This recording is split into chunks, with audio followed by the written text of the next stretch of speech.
आदरणीय विचारपीठ,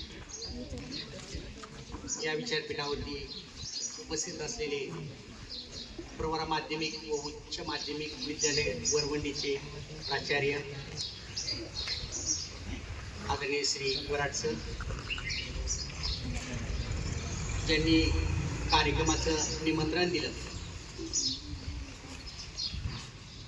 असे आमचे मित्र डॉक्टर फुलाटे सर,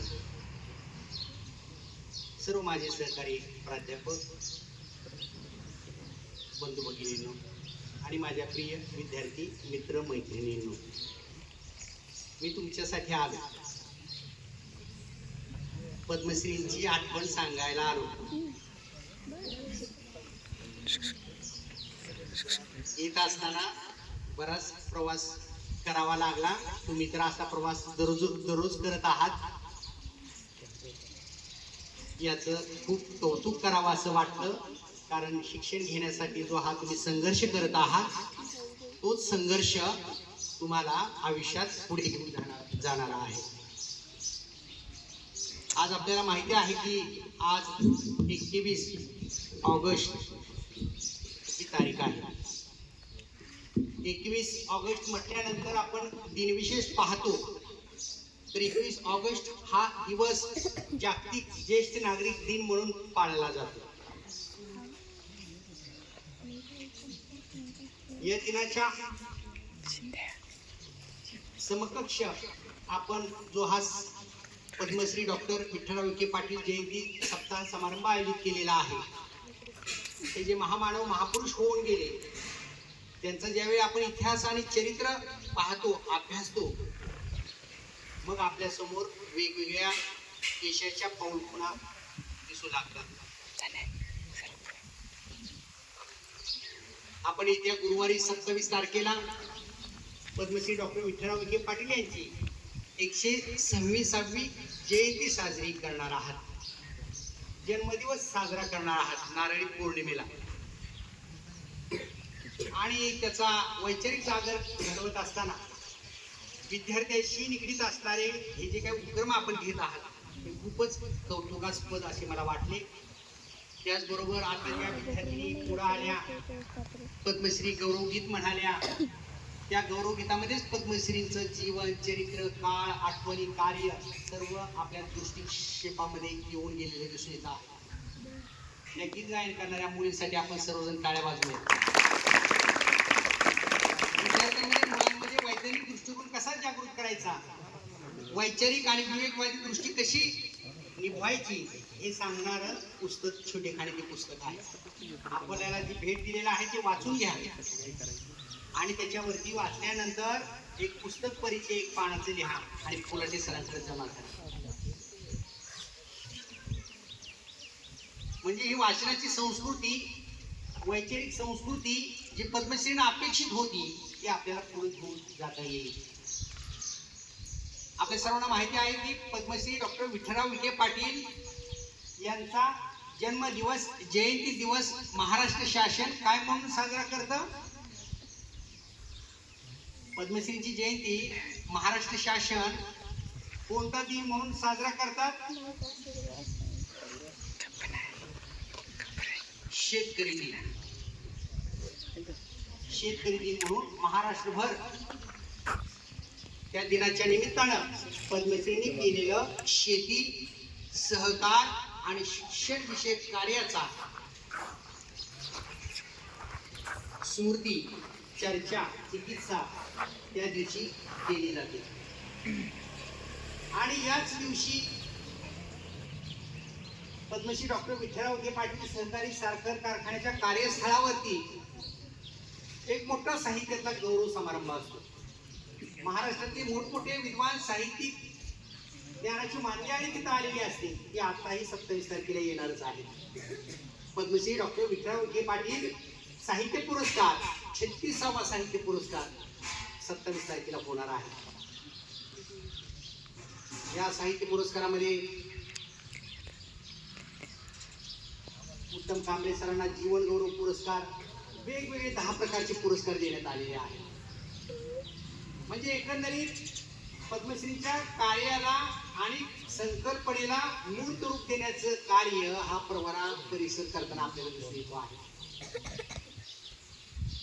सहकार महर्षी, सहकारी साखर कारखानदारी सुरू करणारे संस्थापक म्हणून त्यांचा उल्लेख केला जातो.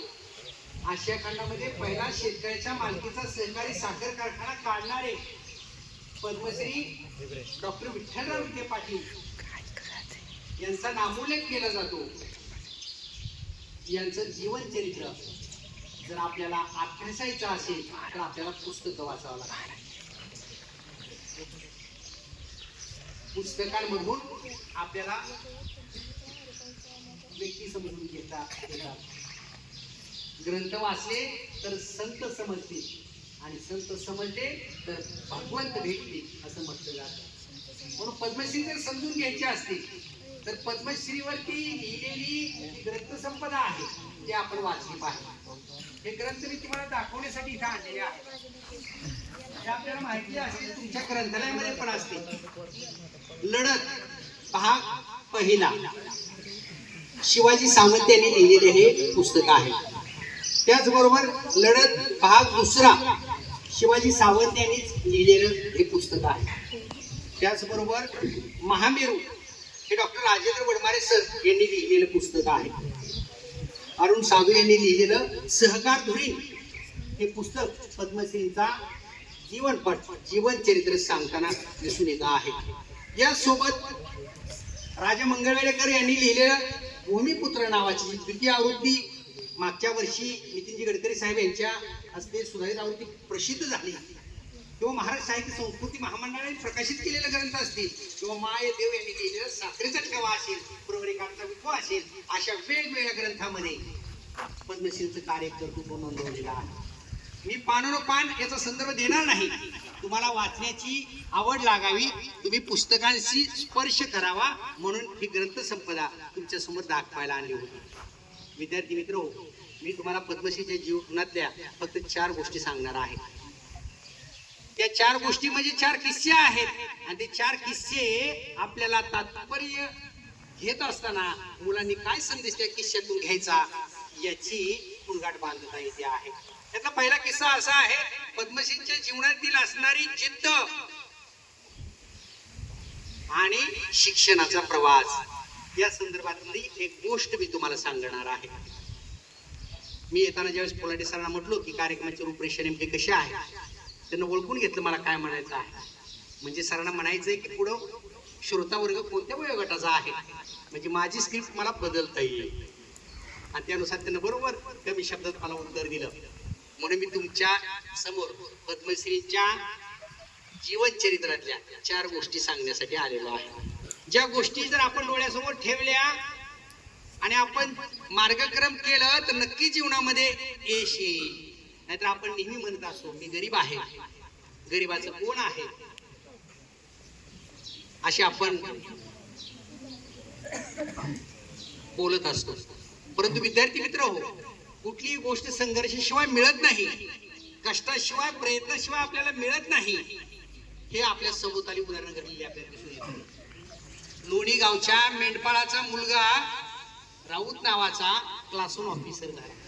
आपल्या राहुरी तालुक्यातला अभिषेक चव्हाण नावाचा विद्यार्थी, ज्याचे वडील बँड मध्ये वाजवण्याचं काम करतात, वाजंत्री म्हणून काम करतात, अतिशय गरीब कुटुंबातला विद्यार्थी दुय्यम निबंधक क्लास 1 ऑफिसर झाला. हे सगळं कशाच्या जोरावर? शिक्षणाच्या जोरावर झालं. मग हे सगळी नस पद्मश्रींनी ओळखली होती आणि या सर्व गोष्टींच्या परिपूर्तीसाठी त्यांनी आपला अविरत कष्ट ठेवलेला आपल्याला दिसून येतो आहे. पद्मश्री खूप जिद्दी होते. पद्मश्रींनी आपल्या शैक्षणिक प्रवासामध्ये इयत्ता 4थी पर्यंत शिक्षण पूर्ण केलं होतं. पद्मश्री अडाणी नव्हते, अशिक्षित नव्हते, पद्मश्री अल्पशिक्षित. परंतु घरची परिस्थिती गरिबीची, शेतकरी पार्श्वभूमी असणारे हे कुटुंब घरच्या जबाबदाऱ्या ऐनवेळी अंगावर आल्यामुळं त्यांना शिक्षण थांबवावं लागलं. परंतु त्यांनी व्यावहारिक जीवनामध्ये आपलं शिक्षण हे घेतलं, समाजासाठी अविरत कष्ट केलं, वेगवेगळ्या शैक्षणिक संस्था स्थापन केल्या, शिक्षणाचा आज पुरवण्याचा हा वटवृक्ष जवळजवळ 110 शैक्षणिक संस्थांच्या मध्ये आपल्याला परिवर्तन झालेलं आज दिसून येत आहे. अहिल्यानगर, पुणे, नाशिक या जिल्ह्यामध्ये हा ज्ञानवृक्ष आता बहरलेला आपल्याला दिसतो आहे. यातून आपण तात्पर्य काय घ्यायचं आहे? जर माणसाला मोठे होण्यासाठी खूप शिक्षण घ्यावं असं नाही. जे आपण ज्ञान घेतलेलं आहे ते ज्ञान समाजासाठी उपयोगी पडावं आणि जिद्दीनं प्रत्येक संकटाचा सामना करावा हा मुलांनी या गोष्टीतून, या किस्स्यामधून संदेश द्यायचा आहे. आता दुसरी एक आठवण मी सांगणार आहे, ती आहे एकता. एकता या संदर्भातली पद्मश्रीची आठवणी एक गोष्ट सांगणार आहे. आपल्याला माहिती असेल की आशिया खंडाचा पहिला सहकारी साखर कारखाना प्रवरानगर लोणी येथे 1950 साली निघाला. आता याच्या पाठीमागचा खूप इतिहास आहे सांगण्यासारखा. परंतु ज्यावेळेस शेतकऱ्यांच्या मालकीचा हा कारखाना उभा करत असताना खाजगी कारखानदारी त्यावेळी मोठ्या जोरात सुरू होती. एक अडाणी माणूस कशाचा कारखाना उभा करतो म्हणून लोक चर्चा करायची, यांच्यावरती विश्वास ठेवू नका अशी म्हणायची. परंतु पद्मश्रींनी पायामध्ये भिंगरी बांधून प्रवरानगर परिसरातील 44 गावामध्ये भ्रमंती करून सर्व लोकांना विश्वासात घेऊन, शेतकऱ्यांना, महिला भगिनींना विश्वासात घेऊन हा सगळा शेअर भांडवल गोळा करून कारखाना त्याच्या विश्वासाच्या जोरावरती, एकतेच्या जोरावरती उभा केला. महिलांनी अंगावरची दागिने दिली, सोनं दिलं आणि ज्यावेळी कारखाना सुरू झाला आणि पहिलं साखरेचं पोतं आलं त्यावेळी ज्यांना दागिने दिले होते त्यांच्या डोळ्यातून आनंदाश्रू आले. यातून आपण संदेश काय घ्यायचा या गोष्टीतून? तर एकता आणि विश्वास आयुष्यामध्ये आपण जपला पाहिजे. जर युनिटी असेल, एकमेकांना सहाय्य करू, अवघे धरू सुपंत या विचारानुसार सहकारा विना नाही उद्धार या उक्तीनुसार पद्मश्रींनी विश्वास लोकांचा जिंकला आणि सहकारी कारखानदारी, शाही आणि याच्यातून सुशिक्षित आपला शेतकरी होता मिळवणूक होत होती, त्याला मुक्त केलं आणि त्याला कारखान्याचा मालक बनवलं. एक गोष्ट सांगितली मी तुम्हाला जिद्द आणि शिक्षणाविषयीची. दुसरी पद्धतीची गोष्ट सांगितली ती एकता आणि विश्वास याविषयी. आता तिसरी गोष्ट सांगणार आहे ती आहे साधी राहणी, साधा वेश म्हणजे साधी राहणीमान हे पद्मश्रीच्या जीवनशैलीचं एक खास वैशिष्ट्य असलेलं दिसत आहे. तुम्ही पद्मश्रीची प्रतिमा बघा, फोटो बघा, तुम्हाला दिसेल की अंगामध्ये पांढरं धोतर आहे, पांढरा सदरा आहे आणि पांढरा काय आहे फेटा, हातामध्ये काठी आहे. असं साधं आणि खिशामध्ये केसरी नावाचा पेपर दिसतो पहा. पद्मश्री राहणीमान साधं होतं पण विचारसरणी मात्र मुख्य राहिलेली. ज्यावेळेस कारखान्याचं उद्घाटन करण्यासाठी तत्कालीन पंतप्रधान पंडित जवाहरलाल नेहरू आले त्यावेळेस अनेक अधिकारी, पदाधिकारी, कार्यकर्ते तिथे येत होते भेटायला. आणि ज्यावेळी त्यांना कळालं की हे कारखान्याचे संस्थापक आहेत त्यावेळी तेही हरकून गेले. म्हणजे साधी माणसं लोकांच्या विश्वासाच्या बळावरती एवढी मोठी आमूलाग्र क्रांती करतात असे अनेक वचनं आणि त्यांच्या अभिप्राय बुकमध्ये पंडित जवाहरलाल नेहरू यांनी नोंदवलेलं मत आजही प्रधानमंत्री आहे. आता या गोष्टीतून आपण काय तात्पर्य घ्यायचं, संदेश काय घ्यायचा आहे? माणूस किती जरी मोठा झाला तरी पाय जमिनीवर असले पाहिजे. बरोबर? म्हणजे नजरलेल्या फळांची फांदी काय होते सर? सोनीकर सर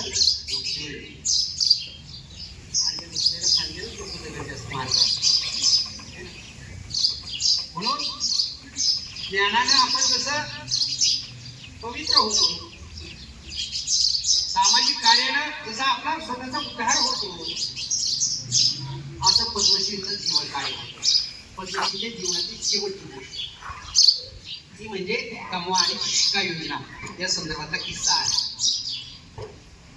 पद्मश्रींनी गरीब शेतकऱ्याची मुलं शिकावी त्यांना शिक्षण मिळावं म्हणून प्रवरा ग्रामीण शिक्षण संस्थेची स्थापना 1964 साली केली. सगळं इथे सांगणार नाही.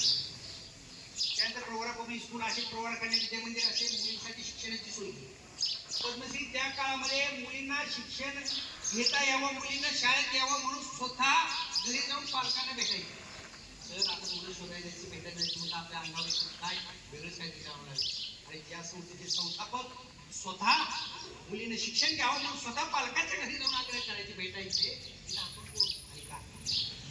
पद्मश्रींनी गोरगरीब शेतकऱ्याची, शेतमजुराची मुलं पैशामुळे, आर्थिक परिस्थितीमुळे मागे राहता कामा नये म्हणून त्यांनी कमवा आणि शिका योजना सुरू केली, आणण्याचा स्कीम. आणि या कमवा शिका योजनेमध्ये आर्थिक फंड म्हणून प्रत्येक तणामागे काही शिक्षण मसुबा फंड निर्माण केला आणि यामध्ये गरीब विद्यार्थ्यांसाठी मदत उभा केली. त्यातून अनेक विद्यार्थी शिकले, अनेक मोठमोठे अधिकारी झाले. आज आंतरराष्ट्रीय स्तरावरती परवरीचे विद्यार्थी काय करतायत, आता या वाक्यातून आपण काय बोध घ्यायचं आहे, समजून घ्यायचं आहे. तर शिक्षण करत असताना अनेक हात आपल्या पाठीशी उभे असतात. म्हणून आपण प्रामाणिकपणे आपलं कार्य केलं पाहिजे. असं म्हटलं जातं की लहानपणी ज्ञान घ्यावं, तरुणपणी ध्यान करावं. आणि हीच तुमची आजचा कार्यकाळ आहे, आजची वेळ आहे. पद्मश्रीच्या जयंती निमित्तानं त्यांचा इतिहास सांगत असताना आपल्याला माहिती आहे की भारत सरकारने त्यांना पद्मश्री उपाधी बहाल केली. सावित्रीबाई फुले पुणे विद्यापीठाने दिल्लीत ही पदवी बहाल केली. तर राहुरी कृषी विद्यापीठाने डॉक्टरेट ऑफ लिटरेचर ही पदवी त्यांचं शेती, सहकार आणि शिक्षणविषयक कार्य पाहून केली. एवढंच नव्हे तर पद्मश्रीने कार्य करत असताना तळागाळातील लोकांसोबत कार्य केलं. तळागाळातील लोकांसोबत राहून त्यांच्या आरोग्यविषयक सुविधा ही आपल्याला मांडणी केलेली दिसते आहे. प्रवरा मेडिकल ट्रस्ट असेल, पतपेढ्या असतील, वेगवेगळ्या मजूर फेडरेशन संस्था असतील, या माध्यमातून जो काही सर्वसामान्य वर्ग पिळला जात होता, भरमसाठ व्याज घेऊन ज्याला नाडलं जात होतं, त्याला मुक्त करण्याचं काम केलेलं आहे. मला वाटतं आपण पावसामध्ये शिकला आहे. तर या 4 गोष्टी तुमच्या समोर ठेवतो. चालण्यासाठी वाट असते, वाटेसाठी चालले नसते. उंच भरारी घेणाऱ्याला शिंदे भान नसते. असं निर्देश तुमच्या समोर ठेवतो. आपण खूप शिका, खूप वाचा. प्रवरा परिसर, प्रवरा शैक्षणिक संकुल आपल्या सोबत नेहमी आहे. आपले शिक्षक हे आपल्याला वंदनीय आहे, माता पिताही वंदनीय आहे आणि तो महापुरुषही वंदनीय आहे. या सगळ्या शिक्षणी मी मानाचा मुजरा करतो आणि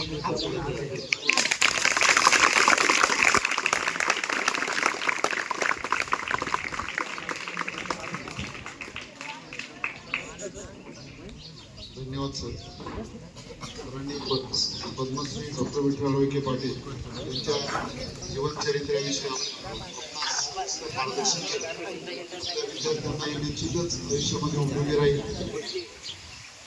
आजच्या या कार्यक्रमाचं आभार प्रदर्शन आपल्या विद्यालय महाविद्यालयाचे शिक्षक श्री चव्हाण सर यांनी करावं असं विनंती.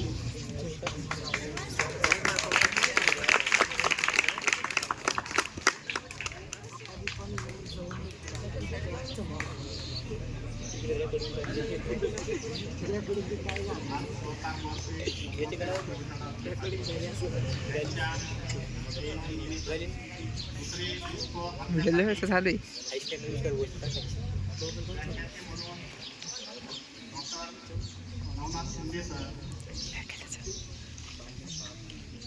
यांनी आज आपल्याला एक प्रेरणादायी व्याख्यानासाठी आपला अमूल्य वेळ देऊन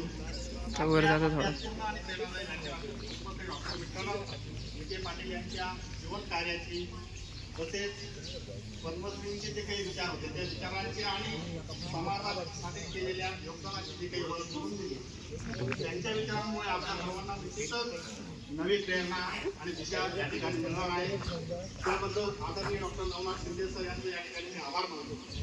त्यानंतर विद्यालयाचे प्राचार्य सन्माननीय सर यांचाही या ठिकाणी आभार मानतो. प्राथमिक उच्च माध्यमिक विभागाचे सर्व शिक्षक बंधू भगिनी, त्यानंतर सर्व उपस्थित विद्यार्थ्यांचे या ठिकाणी मी आभार मानतो. त्यानंतर शिक्षकेतर सेवकांचाही या ठिकाणी मी आभार मानतो.